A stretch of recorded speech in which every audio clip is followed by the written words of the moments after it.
quadro Gestor e Você é sempre uma boa oportunidade para você aprender mais sobre gestão na sua propriedade rural. Já tratamos aqui sobre diversos assuntos, entre eles a norma regulamentadora 31, sobre acidentes no setor do agronegócio e também a aplicação de fungicidas, de agrotóxicos, né? A gente fala hoje no quadro a respeito de segurança em máquinas e implementos agrícolas no agronegócio. Para falar desse assunto, eu recebo aqui hoje a Luciana Macedo, ela que é engenheira de segurança do trabalho e gestora da GER, Gestão Estratégica Rural. Luciana, um bom dia para você. Bom dia. Obrigada mais uma vez pela sua vinda aqui conosco. É sempre muito aguardado esse quadro por todo o público que nos acompanha. Bom, a gente fala então hoje sobre segurança, né, nos equipamentos, implementos agrícolas e nas máquinas do campo. Existe uma diversidade desses equipamentos no campo, né? Qual é a capacitação específica para utilizá-los e de quem é a responsabilidade? Bom, como você mesmo disse, existe uma diversidade de máquinas e implementos agrícolas, né? Quando a gente fala de máquinas e implementos agrícolas, a gente tem que lembrar que não é só trator, não é só colheitadeira, plantadeira, a gente também está falando de máquinas de uso manual, ferramentas, motosserra, serras circulares, então tudo que envolve máquinas e implementos dentro da propriedade, o trabalhador ele tem que ser treinado para esse uso.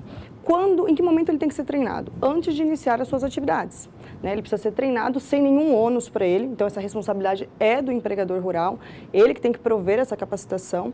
E o que é muito importante é que seja feita a capacitação teórica e prática, e a prática seja feita na máquina e implemento que ele vai utilizar. Então é muito comum o trabalhador se apresentar às vezes com um certificado da NR31, contemplando toda a carga horária, mas às vezes ele não recebeu a capacitação prática adequada, né? Então assim, ele precisa comprovar mesmo a aptidão para aquela máquina que ele está utilizando. De que forma também que ele pode comprovar essa aptidão? Trabalhadores que têm muita experiência, que já trabalham com máquinas e implementos agrícolas anteriores à criação da norma regulamentadora 31, eles podem comprovar também a proficiência, a aptidão para o uso dessa máquina e implemento através do registro na CTPS. Ele precisa de pelo menos 2 anos de registro na CTPS na utilização dessa máquina e desse implemento para comprovar essa capacitação, desde que ele tenha participado de uma reciclagem do uso dessa máquina de pelo menos umas 4 horas. Isso já é suficiente, então, para que ele comprove a capacitação necessária para o uso da máquina. Certo. E, Luciano, o que é importante observar nas máquinas e implementos agrícolas? Acho que o fundamental são as proteções. Existem proteções fixas e proteções móveis. O que são essas proteções fixas? São as proteções que elas não podem ser removidas, elas não podem ser retiradas de forma alguma, elas ficam de maneira permanente na máquina, elas só podem ser acessadas através de uso de outras ferramentas. Então, essas são as proteções fixas.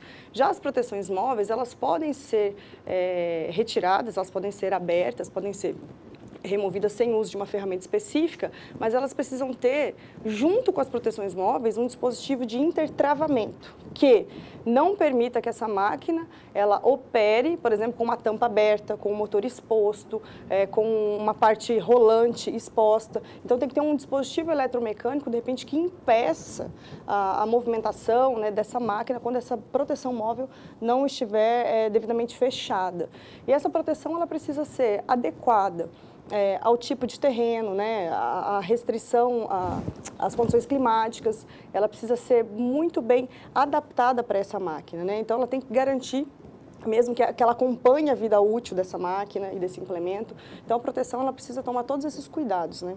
Esse é o principal cuidado, né? A segurança do homem que está trabalhando lá no campo, né? Sim. Luciana, essas máquinas e implementos possuem esses dispositivos que você comentava. Como que eles podem evitar um acidente, então, para o trabalhador? Primeiro, assim, é muito importante que eles não sejam burlados, né? Então, como é que o proprietário rural ele garante que não vai ser burlado uma proteção fixa, uma proteção móvel ou um dispositivo de intertravamento? A manutenção desses equipamentos tem que estar sempre em dia. Então, é fundamental que essas máquinas e esses equipamentos, eles operem nas condições determinadas pelo fabricante, né? Inclusive com as condições de restrição, tem que ser atendido assim, o manual do fabricante na íntegra e que o plano de manutenção esteja em dia. Então é importante, às vezes, a gente não dá muita atenção para o plano de manutenção preventiva dessas máquinas, mas temos que dar atenção, sim, à manutenção, não só a operação e utilização, mas também a manutenção dessas máquinas, lembrando que também a manutenção deve ser feita somente por um trabalhador qualificado ou capacitado. Certo. Para quem chegou por aqui agora, eu estou conversando com a Luciana Macedo, ela que é engenheira de segurança Segurança do Trabalho e gestora da GER. A gente está falando hoje sobre segurança com máquinas e implementos agrícolas. Luciana, para a gente finalizar nosso bate-papo aqui de hoje, qual uma dica que você deixaria para o trabalhador rural que utiliza, né, máquinas e implementos agrícolas em relação à segurança dele? Que ele esteja capacitado. Isso é fundamental, que ele esteja capacitado para fazer uso dessa máquina, desse implemento, que ele também conheça o manual. A especificação técnica da máquina é muito importante, isso inclusive deve estar presente dentro da capacitação, fazer o uso do manual, né, deve estar presente na capacitação desse trabalhador e que ele não burle nenhuma proteção. Acho que o fundamental no processo, nesse controle todo dos riscos na utilização de máquinas e implementos, são as medidas administrativas, que daí inclui a capacitação e que inclui também o cumprimento do procedimento. Então, a atitude prevencionista garante que os acidentes não vão acontecer e que o trabalho vai ocorrer de maneira segura. Assunto de extrema importância, tanto para o trabalhador rural quanto para o empregador, né? Ficar sempre com base em relação a todas essas questões. Luciana, obrigada pela sua vinda aqui mais uma vez. Agradeço. Bom, quem tiver mais dúvidas e quiser entrar em contato com a GER, tem essa possibilidade, né, Luciana? Sim. É só mandar um e-mail, contato@gerconsultoria.com.br. Tá, convite feito então. Obrigada, até a próxima. Eu te agradeço.